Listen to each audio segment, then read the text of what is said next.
Ledakan. Tanda seru. Tanda seru.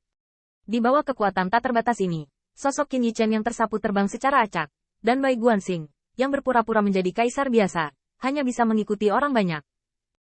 Keretakan ini meledakkan mereka ke jarak yang tidak diketahui, dan bahkan yang kuat tampaknya tidak terbang keluar dari celah. Mereka langsung ditutup dan dihancurkan sampai mati, dan bahkan terlibat dalam serangkaian roda gigi. Tolong. Seorang pria kuat meratap, dan Zhu Jiuyin dan Zurong saling memandang, menunjukkan keagungan dan kesombongan nenek moyang penyihir, tanpa takut jatuh ke wilayah orang lain. Sebaliknya, dia menjaga gagak emas silang di tengah, membumbung tinggi ke langit. Aku tidak tahu kemana harus melarikan diri dalam sekejap mata. Di mana? Yue Gaoge penuh dengan keengganan di matanya, meskipun dia tidak memiliki dua leluhur penyihir untuk melindunginya, tetapi sebagai murid Raja Dewa, dia seharusnya tidak kalah dari ras monster. Tapi Yue Gaoge juga tidak bodoh. Aku melihat rambutnya yang panjang dikibaskan, dan rambutnya berubah menjadi benang seperti bunga bulan. Aku bahkan tidak melihatnya dengan sengaja.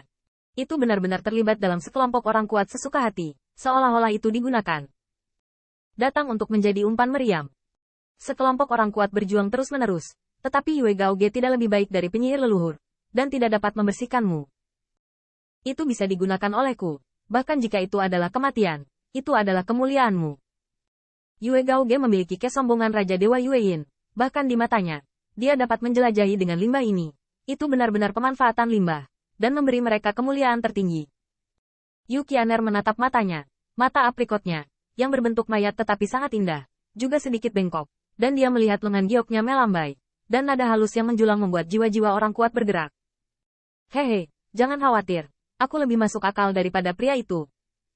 Jika kamu mati, aku akan mengatur agar kamu memiliki bayi yang baik di kehidupan selanjutnya. Ini sangat menggoda, bahkan berbicara dari mulut Yu Qianer cukup meyakinkan, tetapi orang-orang kuat yang terkunci dalam jiwa mereka hanya merasa seperti hantu, dan hantu membunuh hidup mereka. Qin Yichen juga diam-diam terpana. Dapatkah dikatakan bahwa ada reinkarnasi di dunia? Dan apakah itu didominasi oleh Jiu Yu? Sekelompok Raja Dewa menganggap makhluk hidup sebagai rumput, dan para murid Raja Dewa tampaknya melakukan hal yang sama. Atau identitas murid Raja Dewa pada awalnya merupakan tawar-menawar di atas semua makhluk hidup. Setelah melihat ini, leluhur bayi berdarah segera mengikuti. Sial, tempat mengerikan ini sangat jahat. Kalian datang ke sini. Jika Anda bisa keluar hidup-hidup, leluhur Anda akan mendapat manfaat dari Anda. Orang-orang kuat yang ditatap tajam oleh leluhur bayi berdarah itu takut, ikut denganmu. Kalau begitu sebaiknya aku pergi ke Jinwu Silang. Lagi pula, Golden Crow Silang adalah yang mulia ke-10 dari pengadilan iblis, jadi dia masih harus sedikit berhati-hati dalam melakukan hal-hal di luar. Gadis Qianer, jangan pergi. Aku ingin melewati semua api dan air untukmu. Aku tidak akan mengikutinya. Aku adalah Protos. Anak Tuhan, selamatkan aku. Namun, permohonan Yu Qianer untuk bantuan dari orang-orang kuat itu hanya membuang kedipan yang mendorong mereka untuk berjuang sendiri jelas.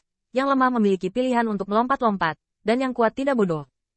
Yang kuat dari semua sisi tidak akan bertengkar karena beberapa umpan meriam yang ditangkap sesuka hati. Leluhur berdarah itu bahkan lebih galak. Sial.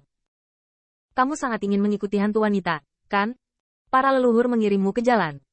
Pisau daging berdarah menebas, dan orang banyak terkejut kecuali gemetar. Orang-orang kuat bahkan tidak memiliki kekuatan untuk melawan. Yang kuat tampaknya kuat dimanapun mereka berada. Dan meskipun Qin Yichen tidak menunjukkan gunung dan air, mereka adalah yang lemah yang baru saja dirampok oleh leluhur bayi darah beberapa hari yang lalu. Namun, mereka sengaja atau tidak sengaja berdiri di samping dua monyet kecil dan Yao Yue Kong. Jarak ini tidak terlalu dekat. Ini tidak seperti saling mengenal, tetapi setidaknya ketika Yue Gaoge mengambil umpan meriam sesuka hati, tidak perlu membiarkan rambut pergi ke Yuan Qi, cucu monyet-monyet terbang ke sini. Saya harus mengatakan bahwa Bai Guanxing benar-benar cerdas. Dia seperti seorang kaisar biasa saat ini, tetapi dia telah lolos dari bencana pertama datang ke kota Wuxin. Terkadang dia adalah posisi kecil, tetapi dia benar-benar dapat mengubah nasibnya. Sekelompok orang kuat pergi satu demi satu, dan sekelompok orang lemah tidak memiliki apa-apa selain ketakutan saat ini. Melihat kota kuno dan ganas ini, mereka hanya merasa bahwa niat membunuh tersembunyi di setiap sudut.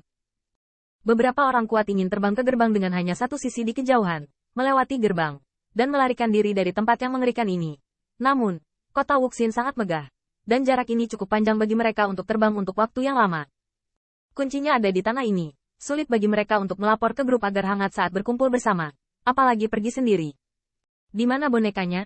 Lalu, di mana boneka itu bersembunyi? Seorang pria kuat dengan gemetar mengamati istana Tao di depannya.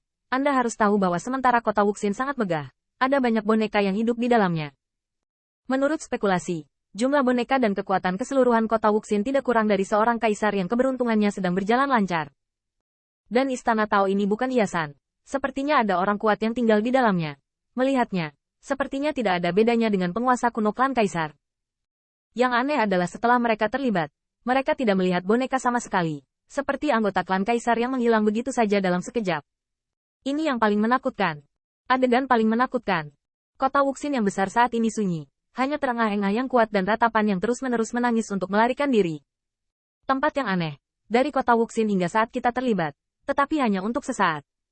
Bahkan anggota klan kekaisaran tidak dapat menyembunyikan semuanya dalam sekejap. Murid iblis Yao Yuekong melirik. Dan dia menemukan bahwa banyak pria kuat telah mendekatinya. Bagaimanapun, dibandingkan dengan murid Jiu Yu dan Raja Dewa Yueyin, Hua Guosan setidaknya tidak menangkap umpan meriam. Kedua monyet kecil itu menggaruk telinga dan menggaruk pipinya, dan mereka tampaknya tidak mengerti kegunaan dari merampas umpan meriam. Yang mengejutkan Yao Yuekong adalah bahwa murid iblisnya tidak dapat mendeteksi keanehan saat memindai. Dia hanya merasa bahwa ini adalah kota kosong, dan bahkan bahaya tersembunyi. Larangan atau semacamnya. Tidak ada persepsi. Tampaknya semuanya aman. Tetapi itu adalah yang paling tidak normal. Yao Yuekong tidak percaya bahwa kota Wuxin akan begitu ramah.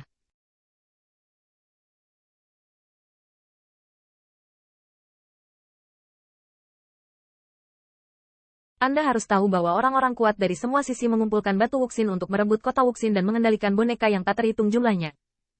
Ketenangan pikiran banyak orang kuat sama sekali tidak baik bagi kota Wuxin. Dan kota Wuxin tidak akan pernah bisa menakuti mereka dengan diam. Apa yang harus kita lakukan sekarang? Transmisi suara Demon Yuekong waspada, dan alam semesta tidak ada habisnya. Bahkan jika dia kuat sebagai kaisar iblis, sulit baginya untuk menguasai semua arah. Dia telah melihat kekuatan boneka itu, dan itu jelas lebih baik darinya. Bai Guanxing sekali lagi menjadi tulang punggung Yao Yuekong melihat yang terakhir berpikir sedikit. Dia menjawab sambil tersenyum. Baiklah, mari kita ikuti arah di mana Zhu Jiuyin terbang. Bai Guanxing tampak hanyut mengikuti arus, dan dia akan merasa nyaman ketika dia datang.